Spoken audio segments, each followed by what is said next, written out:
অনেক সময় দাঁত বাইরে থেকে খুব ভালো আছে, কিন্তু ভেতর থেকে হয়তো আপনার দাঁতটা ডেড হয়ে যাচ্ছে। নমস্কার, আমি ডক্টর সৈকত ভক্তা, একজন ডেন্টাল সার্জন। আমি আপনাদের আজকে কয়েকটা লক্ষণ বলছি যেখান থেকে আপনাকে সতর্ক হতে হবে। প্রথম কারণ হলো দীর্ঘদিন ধরে ব্যথা। মানে ধরুন আপনি কোনো ঠান্ডা জল খাচ্ছেন বা গরম জল খাচ্ছেন বা ঠান্ডা গরম খাওয়ারে আপনার শিরশিরানি বা খুব ব্যথা অনুভব হচ্ছে, তাহলে আপনাকে সতর্ক হতে হবে। দ্বিতীয় হলো দাঁতের রং বদলে যাওয়া।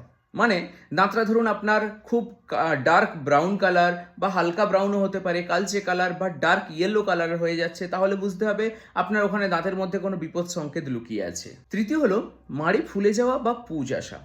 অনেক সময় দাঁতের ওপর থেকে জিনিসটা দাঁতটা খুব সুন্দর থাকে, কিন্তু মাড়ির ভেতরে ইনফেকশনের কারণে বা যে কোনো কারণের জন্য মাড়িটা ফুলে যায়, মাড়ির ভেতর থেকে পুঁজ আসতে থাকে, সেক্ষেত্রেও আপনাকে সতর্ক হতে হবে। চতুর্থ হলো যে কামড় দিতে গিয়ে ব্যথা লাগা। মানে আপনি ধরুন কিছু খাবার খাচ্ছেন, খাবার চেবোচ্ছেন, চেবোতে গিয়ে আপনার দাঁতে ব্যথা অনুভব হচ্ছে, সেখানেও আপনাকে সতর্ক হতে হবে।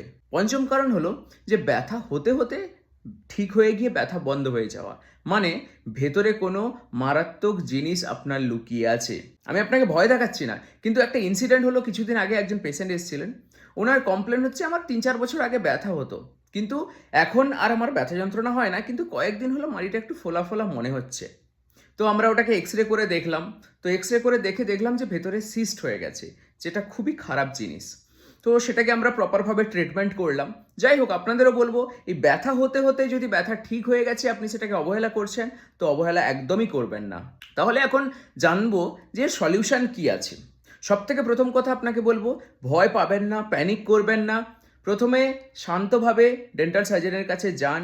ডাক্তারবাবু যেমন আপনাকে পরামর্শ দেবেন সেই হিসেবে আপনি আপনার চিকিৎসা করান। কারণ যত দেরি করবেন তত আপনার ইনফেকশন বাড়তে থাকবে এবং দাঁতটা আরও নষ্ট হয়ে আসবে। ধন্যবাদ।